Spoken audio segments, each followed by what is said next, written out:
At the shareholders' gala, the new project director wrapped his arm around my wife's waist and walked her past every table like a trophy. I lifted my phone and took one photo. I sent it to her father's group chat. 8 minutes later, the chairman walked into the ballroom with 2 lawyers, looked at his daughter, and asked one question. Do you know who you crossed? She didn't understand the question. Not yet. My wife is Meng Wan, CEO of Rome Group. I am Lin Jia.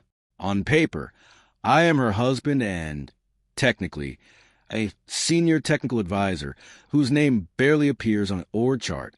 That night, at the annual partner gala, I was seated at table 2 at the edge, where spouses usually sit.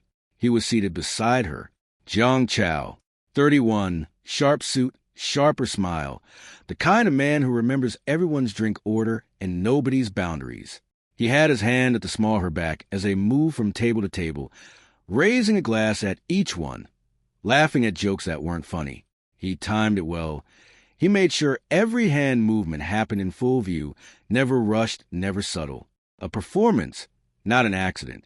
Someone at table 6 called out, Director Jiang, at this rate people will think you're the one married to President Meng. He didn't step back. He raised his glass higher. I just understand President Meng's rhythm better than most people bother to learn it. Then he glanced at me, a short glance, barely a second, the kind you give an object you've already decided doesn't matter. She didn't pull away. She only frowned faintly at the table and said, mild as a suggestion, let's keep tonight light, everyone. No jokes taken too far. To the room, it sounded like a correction. To me, it sounded like permission, because she didn't tell him to remove his hand, and she didn't once look my way to check if I minded. They moved to the next table. He introduced her latest project like it was his own. He answered questions about numbers I had built. The CFO said, half joking, Director Zhang's rising fast. Should we start calling you Vice President soon? He waved it off, modest on the surface. President Meng trusts me.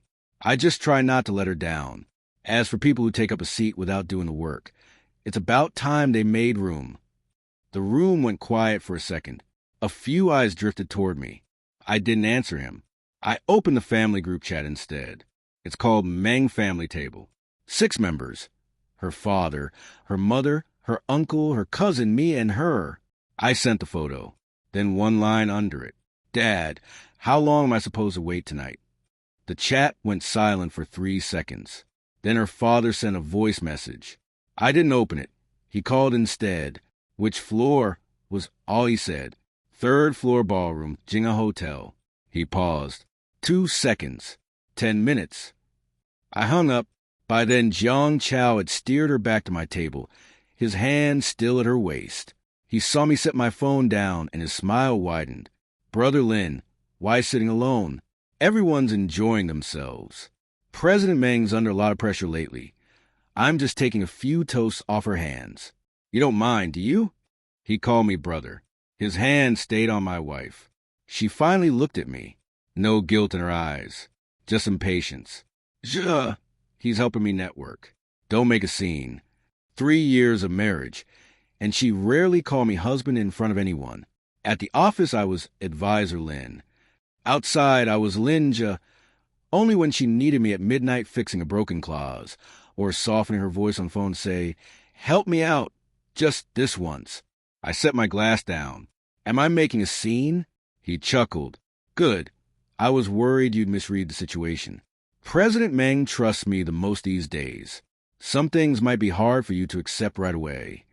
A few executives nearby exchanged glances. Someone sipped their tea a little too carefully.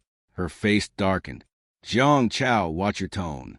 He immediately looked apologetic. Sorry, President Meng. I just feel for you, working yourself to the bone while some people just sit and wait to be catered to. That one landed. She didn't argue it. She just looked at me, waiting for me to take the hint. I nodded slowly. Are you finished? He froze for half a second.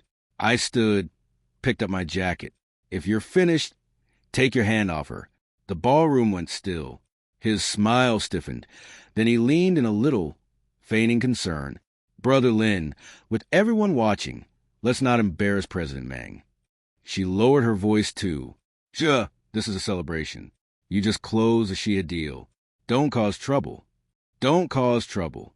I actually smiled at that. The underlying framework for the Shia deal was mine. The client relationship was mine. The risk clauses were rewritten by me until 4 a.m, twice. He had simply read my documents aloud in a meeting and let the room assume they were his. I never corrected it, because some things aren't mine to explain out loud. That's when the ballroom doors slammed open. Everyone turned. Her father walked in with 4 security staff and the group's legal director. He was 61, always composed, the kind of man who never raised his voice even during hostile board fights. Tonight his face was the color of ash. She saw him and froze. Dad, why are you here? He didn't answer at first. His eyes dropped to Jiang Chao's hand, still resting on her waist. Jiang Chao yanked it back like he'd touched fire. Too late. Her father crossed the room in 5 strides. The slap landed clean. She staggered into the table, a wine glass tipped, red spreading across white linen. No one in the room dared to breathe. She held her cheek, eyes wide with shock. Dad, you hit me? He pointed at her, voice shaking with restrained fury. Do you know who you crossed? The moment the words left his mouth, the color drained from his own face too, like he'd said more than he meant to. She froze. Instinctively, she looked at me. I stood under the chandelier light, jacket over my arm, saying nothing. Her father turned to me, and his voice dropped instantly, gentler, almost apologetic. Linja, tonight, the Meng family owes you an apology. Somewhere behind me, a fork clattered off a plate. Jiang Chao's throat moved as he swallowed. He was starting to understand that the man he'd been quietly stepping on all night might not be the nobody he assumed. I looked at her. The confusion on her face hurt more than any insult he'd thrown at me all evening. She still didn't understand that what she'd actually crossed wasn't my temper. It was the one thread holding up everything she called hers. As security walked her toward the exit with her father, she kept looking back at me, not with regret, with disbelief. She couldn't understand why her own father would slap her in public for my sake, and even less why a husband she found perfectly fine to sideline in front of strangers had suddenly become someone untouchable. Jiang Chao recovered his voice faster than she recovered her balance. He rushed after her father. Chairman Meng, tonight I overstepped. Please don't blame President Meng. I was only trying to take some of the toasting off her shoulders. Her father stopped walking. Shut your mouth. Jiang Chao froze mid-step. Her father turned, eyes like flint. Who told you that you get to speak for her? His mouth twitched, no words coming out. The man who'd been performing ownership table to table 30 minutes earlier now looked like his spine had been quietly removed. She snapped back to herself and stepped in front of him. Dad, he's just an employee. There's no need to take it out on him. Her father laughed, and there was no humor in it. An employee? An employee who puts his arm around you table to table? An employee who mocks my son-in-law to his face? An employee who claims another man's project as his own achievement? Her face changed. She glanced at Jiang Chao. He lowered his head instantly. President Meng, I didn't mean it that way. Whether you meant it or not doesn't matter, I said. Everyone turned to look at me. What matters is that President Meng thought it was fine. She frowned, stung.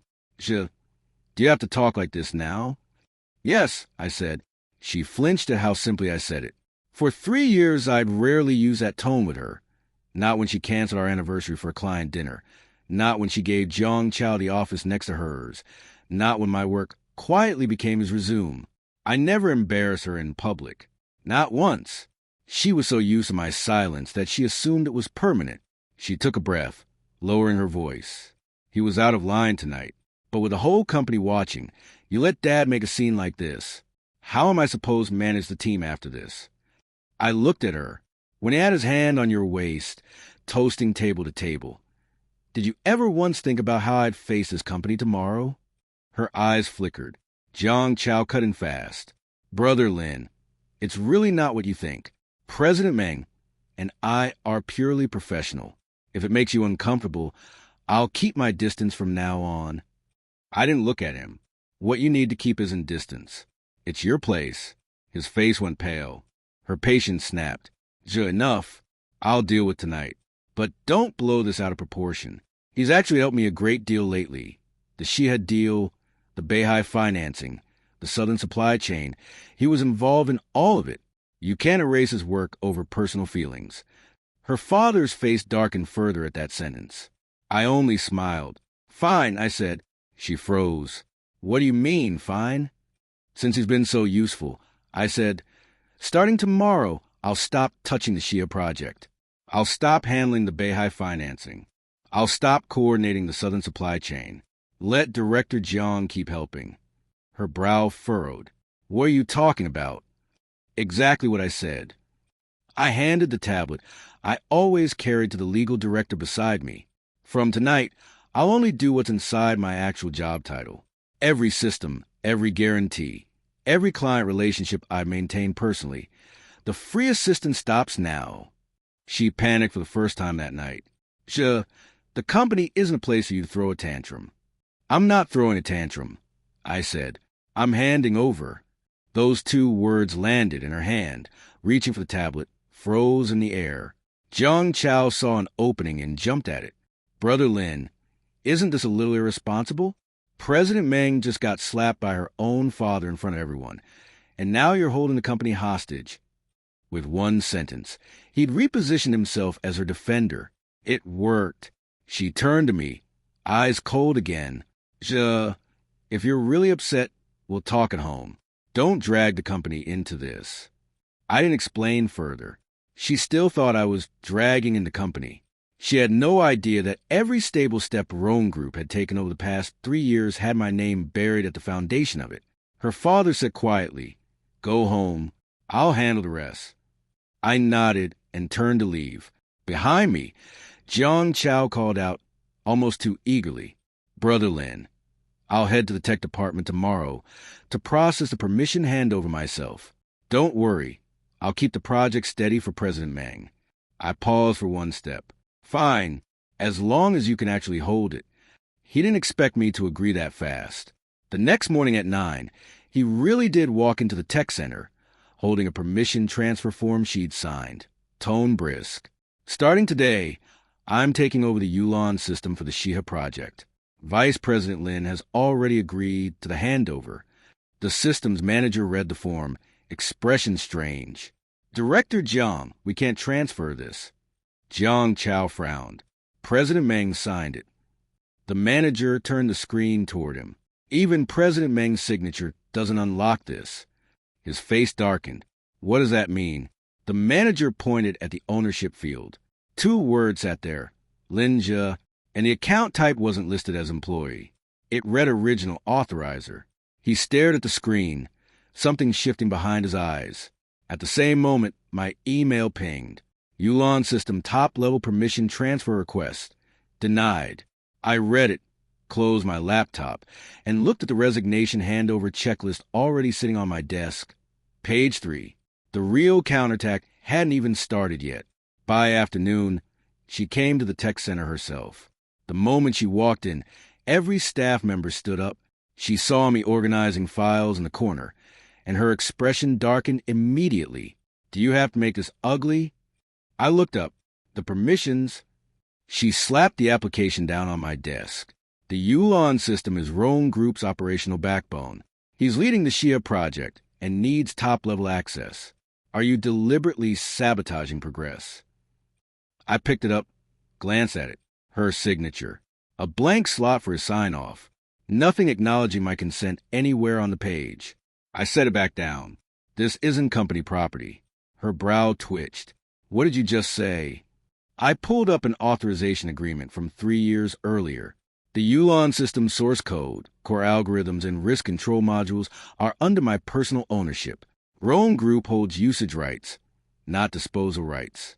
Transferring top-level permission requires my written consent. Jiang Chao jumped in immediately.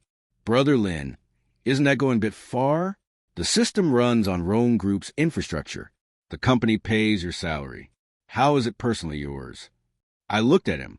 Your salary buys my labor, not my intellectual property. His face stiffened. She stared at the screen, and for the first time, hesitation flickered across her face. She wasn't ignorant of contracts. She'd simply never bothered to read this one carefully. Because 3 years ago, when she first took over as CEO, Rome Group was barely breathing. Her father was in the hospital. Banks were calling in loans. Suppliers were demanding payment up front. The old systems were failing, and overseas investors had frozen every planned disbursement. That was when I built the Ulan system quietly and rebuilt the risk models and supply chain infrastructure from nothing. I never asked for equity. I never made it public. I only signed a licensing agreement, and she said, "Once things stabilize, I'll make it right." Things stabilized. She forgot. She was quiet for a few seconds. "So, what do you want now?" "Follow the contract," I said, flipping to page 3. Rome Group can keep the basic functions running, but top-level project authority, the financing risk interface, and the exclusive supply chain module all require separate authorization from me. For 3 years, I maintained them free of charge. I'm stopping that today. Jiang Chao sneered. "In the end, you're just using the company to force President Meng to bow to you." I ignored him. She looked at me. "Do you have to do this?" "It's not about having to," I said. "It's already done." Her chest rose and fell once sharp. Last night was just a misunderstanding. I finally met her eyes fully. A misunderstanding. I placed last night's photo on the desk. Him with his arm around you. Table to table, misunderstanding. The staff joking that he acts like family. Misunderstanding. Him saying I take up space without doing the work. Misunderstanding. You telling me not to make a scene. Still a misunderstanding. With every sentence, her face grew darker. Jiang Chao cut in fast. "Brother Lin, don't take things out of context. Everyone was drinking. It was just the mood." "You weren't drunk," I said, staring at him. "Every word you said, you made sure I could hear. Every position you chose was the most crowded spot in the room. It wasn't the mood. You thought I wouldn't dare flip the table." His mouth twitched. "Too bad you guessed wrong," I said. "I'm not flipping the table. I'm pulling out from under you." Just then her phone rang. She answered, and the caller's voice was loud enough for the room to hear. The finance director panicked. "President Meng, the Beihai financing risk interface just went dark. The bank wants resubmitted data by 5 p.m. or this week's disbursement is delayed." She turned to me sharply. I stayed calm. The Beihai interface is part of the Ulan Premium module. Her grip on the phone tightened. "You shut it down?" "Not shut down. I corrected. Expired. The free license ended." Jiang Chao jumped in. "President Meng, don't worry. The tech team will rebuild the interface." The systems manager went pale. "Director Jiang, that's not something we can rebuild in a day." "Then work overtime." Jiang Chao snapped. The manager glanced at me, reluctant, almost pleading. I lowered my head and kept sorting my last few documents. For 3 years, calls like this had come to me in the middle of the night. "The interface breaks. Call me. The supply chain data is wrong. Call me. An audit lands without warning. Call me." She only ever had to stand under the lights afterward and say, "Great work, team." Everyone who quietly patched the holes at 3 a.m. simply became her team. I was done patching. Her voice softened, just slightly. The Beihai financing really matters." "I know." Then turned the interface back on. "I can," I said, and slid a quote across the desk. "Emergency service fee, $3 million. Project-level maintenance billed separately." Jiang Chao burst out. "Are you insane?" I looked at her. "President Meng, business is business." All the color left her face.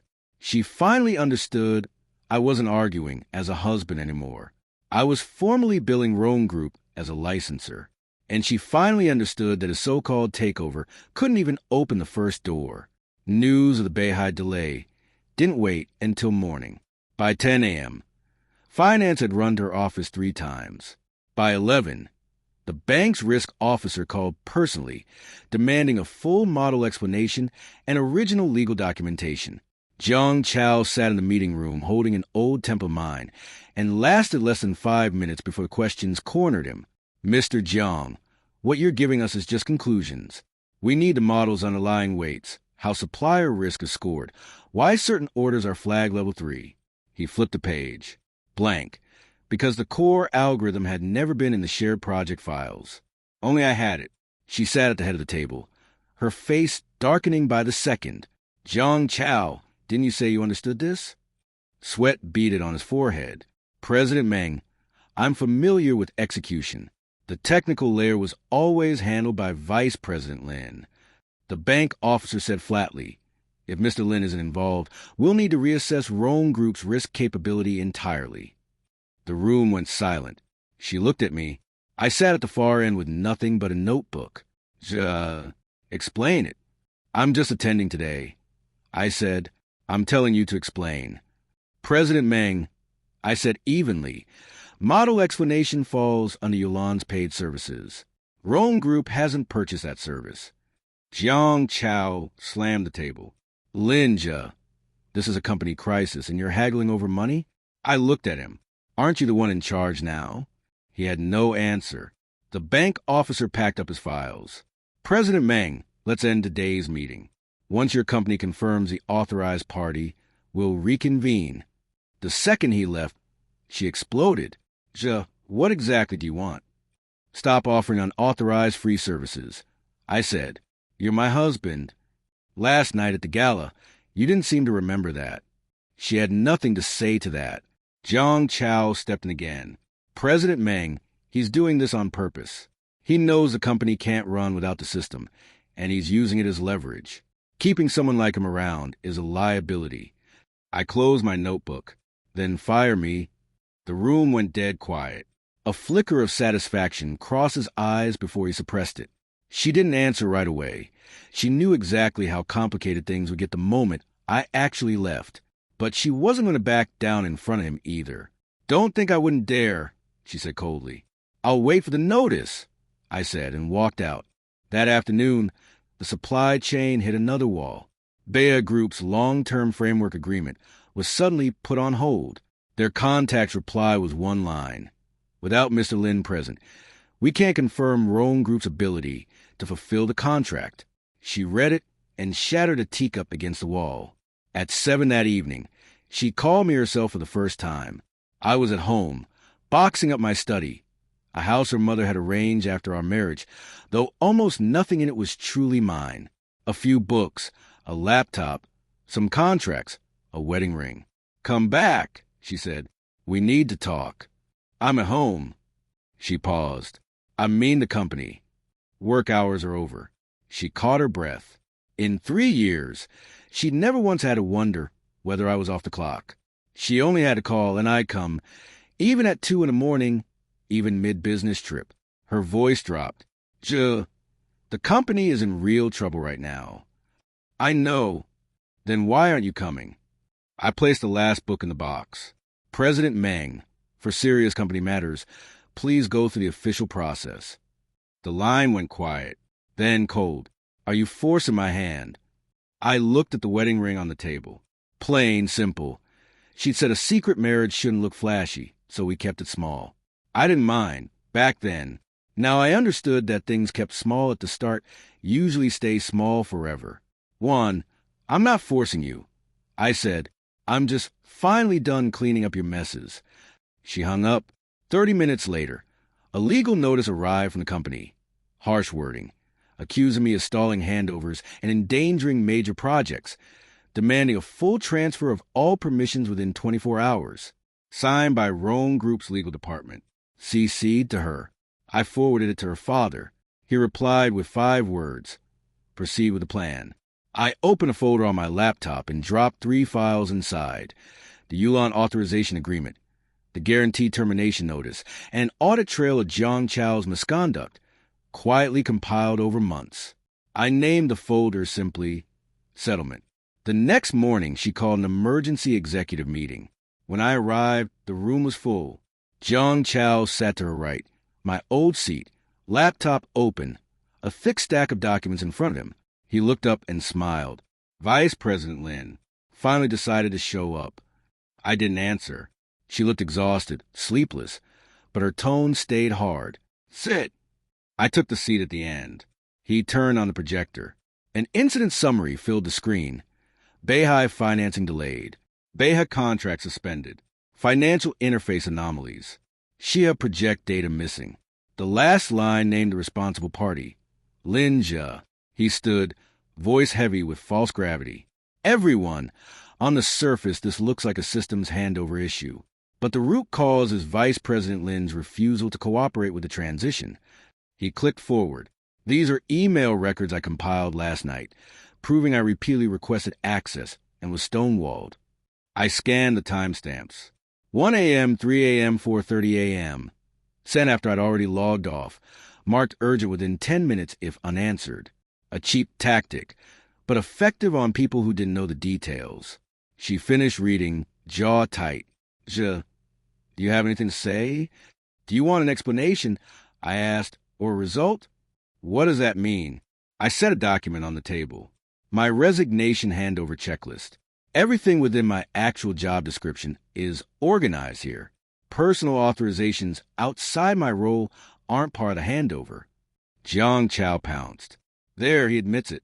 Treating company resources like his own bargaining chip. I looked at him. Director Jiang, you're wrong. I slid a second document forward. A murmur moved through the room. She stared at it without opening it. Some instinct told her it wouldn't contain what she wanted. He, eager to grab it first, reached out. I pressed my hand flat over the file. You're not cleared to see this one. His hand froze midair. Several executives turned to look at him. His face flushed, then paled. She said coldly, Jiang Chao, don't overstep. I let go and slid it to her instead. Chairman Meng can look. She opened it. First page, the authorization agreement. Second, an appendix from Rome Group's crisis restructuring years back. Third, her own father's handwritten signature. Her fingers tightened as she read. Her breathing caught. Get out, she said suddenly. Jiang Chao froze. Chairman Meng. I said get out. He forced a smile through visible fury. Of course. I'll step out. At the door, he glanced back at me. Pure malice, unmasked for the first time. Once the door shut, she lowered her voice. Why didn't I know this agreement existed? You signed it. Impossible.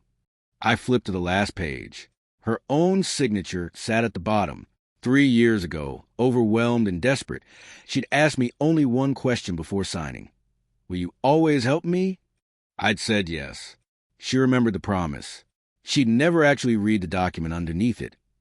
Authorization could be revoked, guarantees terminated, maintenance services were never part of any employment obligation. Her face went white. You had a backup plan from the start? Not a backup plan. I said, a boundary. She stared at me, then laughed once, cold, brittle. You're terrifying. 3 years of marriage, and you still guarded yourself against me. I looked at her. Juan, 3 years of marriage, and you still think being publicly humiliated is a joke. Her smile died. The next weeks unfolded like a slow-motion collapse. Jiang Chao, cornered, went digging for ammunition and instead found a rope for his own neck. Forged signature stamps. Falsified reimbursements. A break-in the archive room caught on a system. He didn't know log hardware IDs. Not just badge names. A board meeting turned into a public unraveling. A press conference turned into a televised arrest. Her father revealed a truth buried 3 years deep. That when Rome Group had been one bad core from bankruptcy, it wasn't the Meng name that saved it. It was mine, quietly, deliberately kept off every record. So a new CEO could take the credit and stand a chance in front of a skeptical board. None of it changed what came next. In the study of the Meng family's old house, the light was dim. She sat like someone who'd had every sharp edge stripped away overnight. Her father pulled an old envelope from the safe, dated 3 years back, and placed it in front of her. Read it. Inside, a bank recall notice, a supplier ultimatum, a cash flow projection from Rome Group's worst month, and beneath it all, a personal guarantee agreement signed by me, alongside a fee-free authorization for the Yulan system. Her father's voice was heavy. 3 years ago, Rome Group was one signature from bankruptcy. You think I pulled it through? She said nothing. It wasn't me, he said. It was Lynn. Her head snapped up. He rebuilt the risk system from nothing. He secured our first major supply deal himself. He used his own personal credit to stabilize our overseas funding. And I told him not to take the credit, to let you find your footing as CEO first. Her eyes reddened. Why didn't nobody tell me? Her father laughed without humor. What could we have done? You'd just taken over. The board was waiting for you to fail. He pulled out one more document. This is a supplementary agreement Linja and I signed before your wedding. If, during the marriage, you seriously harmed his interests, he retains a right to terminate every guarantee, every authorization, and pursue damages. Her voice trembled. Dad, why would you sign this? Because I know your nature, he said. You're proud. Once you dig in, you don't turn back. I was afraid one day you'd mistake his patience for weakness, and his sacrifice for something you were simply owed. She covered her face. The study went silent for a long time. Finally, she whispered, So that night at the hotel, you hit me because of this? I hit you, her father said, because you let an outsider trample the man who saved his family in front of the entire company. You thought he was holding you, humiliating your husband. You were wrong. He was holding the CEO of Rome Group, humiliating the Meng name itself. And the truly foolish part is that you defended him. She finally broke, sobbing. I didn't know. You knew, I said quietly. You knew he was crossing a line. You knew it bothered me. You simply didn't think it mattered. She had no answer. I placed the last document on the table. The divorce agreement, authorization termination, guarantee release, and the redesign of the Bea cooperation. I'll submit all of it at tomorrow's board meeting. She shot to her feet. Do you have to be this ruthless? I stood. One, if this feels ruthless to you now, it's only because I'm finally acting according to the contract. For 3 years, I treated you with feeling. You treated me with management. Now I'm treating you with rules, and you want me to switch back to feeling? Her tears froze on her face. At the board meeting, the vote wasn't close. She was suspended as president, transferred to the strategic committee pending investigation. Her father took the interim seat again. In the hallway afterward, she caught up to me. Can you not take Bea away? I smiled, and her face paled at what that smile meant. Juan, I didn't take Bea away, I said. They chose to stop believing in you. Her lips trembled. What about us? Do you not believe in me anymore either? I looked at her for a long time. I stopped believing a long time ago. At the Civil Affairs Bureau, the clerk asked a routine question.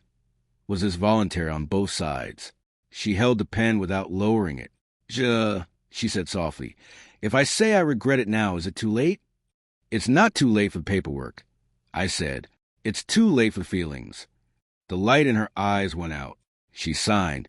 Months later, my own company, Jalan Technology, completed its second funding round. The Bea project launched ahead of schedule. Overseas investors doubled down. In an interview, someone asked why I'd ever left Rome Group in the first place. I thought about it, then said only one thing. Because I didn't want to keep being the card no one at the table could see. That night, I passed the Jingha Hotel. The lights out front were just as bright as they'd been that evening. I remembered his arm around her waist, table to table. I remembered sending one photo to a group chat with 6 names in it. I remember her father walking in 10 minutes later and asking a question neither of them understood yet. Do you know who you crossed? They both assumed I was just a jealous husband, sulking after being sidelined for one night. Real payback was never about making a scene. It's the moment you quietly pull your hand out from under the table, and everyone finally realizes the whole table had been resting on you the entire time.